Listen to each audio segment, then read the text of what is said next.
Over the past couple of videos, we have purely focused on the August 2026 Treasury Bonds auction, where the Central Bank of Kenya had floated 3 infrastructure bonds. And we started by understanding the Treasury Bonds, the infrastructure bonds, understanding why they are unique, understanding the investment process, the bidding, the payment, and all this is aimed at ensuring that you don't make any mistake in the investment process. Now, in one of the videos that you are talking about how to make payment to the Central Bank of Kenya, Zablon had this to say.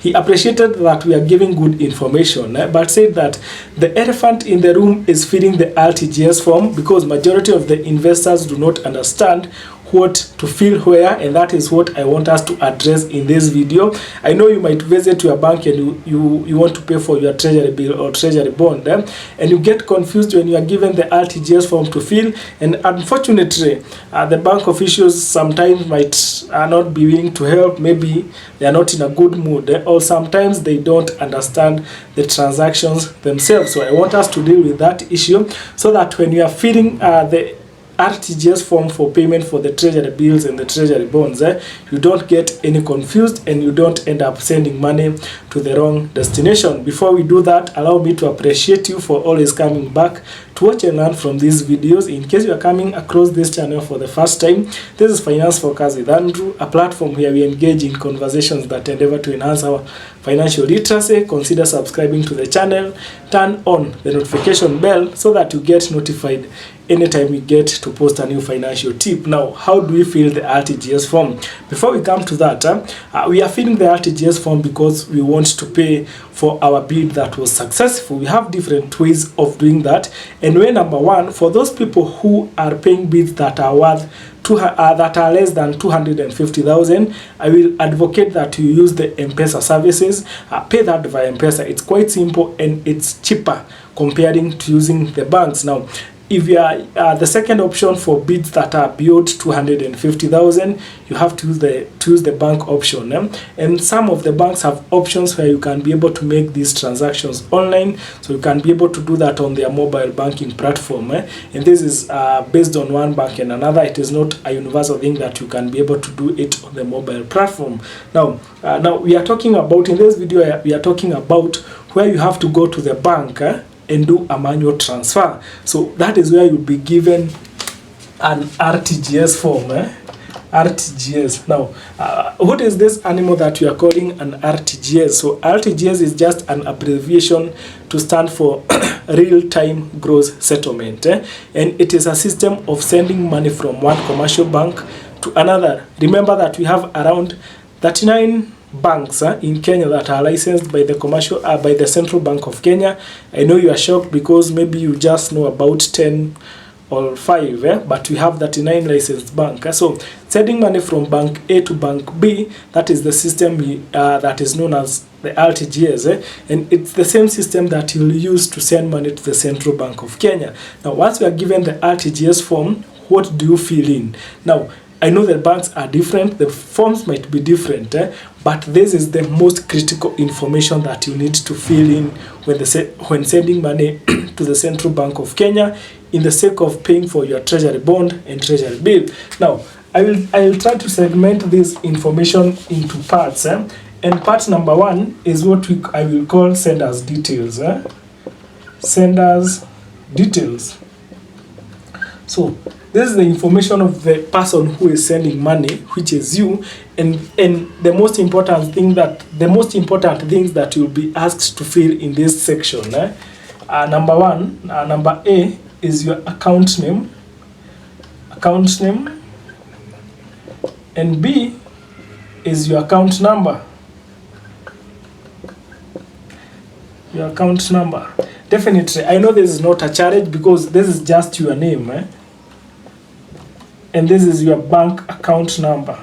Your bank account number. So that is quite simple. Those are the basic things that you have to fill as the sender. So let's get to the part number two. Another thing that you need to fill in, an amount. So pay attention in this part, because you bidded to invest 100,000. You might go direct and fill in the form that you want to send 100,000 to the Central Bank of Kenya, but that is not what you are supposed to send to the Central Bank of Kenya. So make sure that the amount that was sent to you in that payment message, in that payment email, is what you are sending to the Central Bank of Kenya. Now, if you are told to send 101,926.27, send the exact amount. Don't ignore this 0.27. Don't send 0.25, don't send 0.20, or don't send 0.30. So send the exact amount that was sent to you by the Central Bank of Kenya, which is 0.27. So don't ignore, don't round up the amount, don't round down the amount. Send the exact amount that that the Central Bank of Kenya instructed you to send, because if you make a mistake of sending a different amount, your payment will not be successful, and that is how you'll have missed the investment. And it's so bad to start all the way from understanding the Treasury Bond. You have placed a bid, it was successful, you receive the payment information, then you come messing at the final stage. So for the amount, make sure that you send the exact amount that you are instructed to send by the Central Bank of Kenya. The good thing is that in those banking systems, you don't, even the person doing the transaction will not have necessarily to fill the amount manually, and you'll see why that is the case in a few minutes. But I know in some banks, maybe they still have to do it manually. So be very keen to input the exact amount that was sent to you by the Central Bank of Kenya.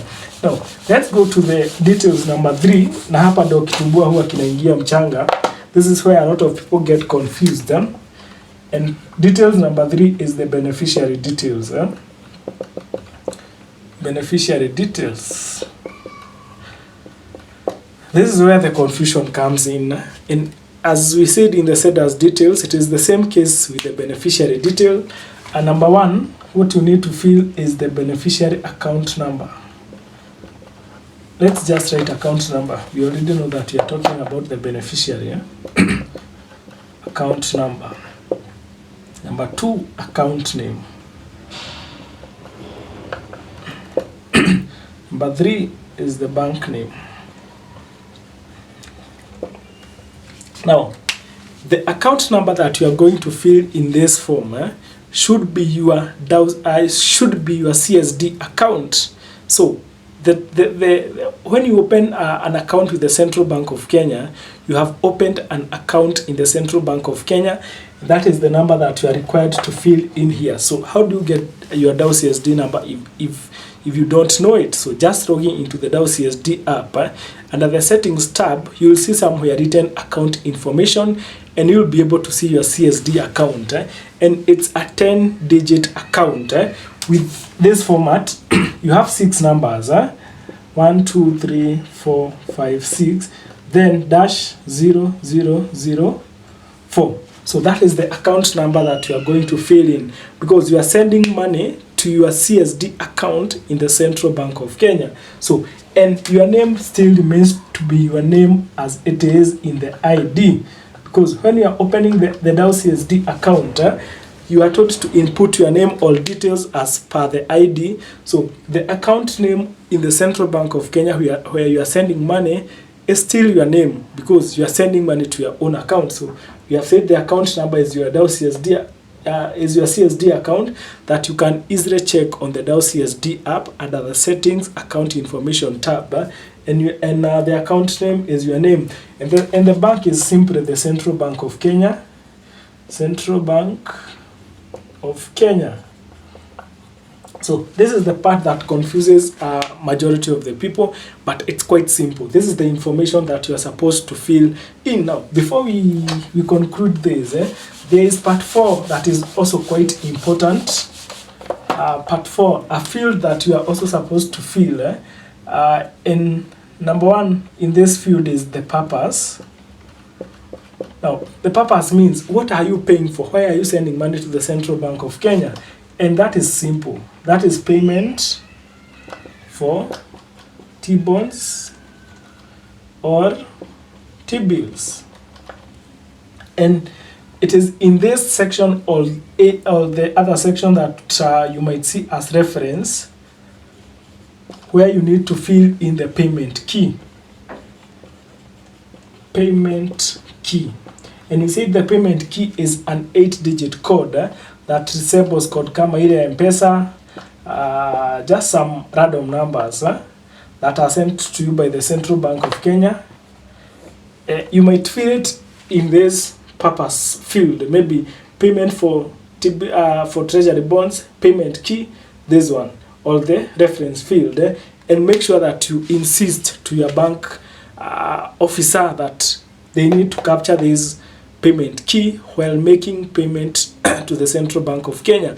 Maybe some banks are quite advanced and the systems are integrated, and they just need to fill in this key, and the information is fetched out automatically from the system. They don't need to key in the amount, they don't need to key your names, they don't need to key in your account number. But in case you are using a bank where the systems is not that advanced, make sure that you provide the correct information, and make sure that you emphasize to them the importance of capturing this payment key, because it is what matches the bid that you made and this payment that you are making for your payment to be successful. So that is it. That is the final stage in the investment process. So I don't want you to mess at the final stage. So make sure that you do everything correctly. Make sure that you send money the right way. Make sure that your transaction is done the right way, regardless of who does it or where it is done, so that you don't get to miss at the final stage. So I believe we are coming towards the end of this auction. I believe you have found some good information from this channel. Let me know, what have you learned about the infrastructure bonds and the treasury bonds in general from this episode, or from this series of the August 2026 treasury bonds, or if you still have more questions, drop them in the comment section. I'll always address your question, because this channel exists to address that the questions that people have. It's not for my own sake, but it's for educational purposes. So drop the questions that you still have. Maybe it might not for this auction. We expect more auctions to be coming. So getting to understand more and more about treasury bonds, there is no harm about that.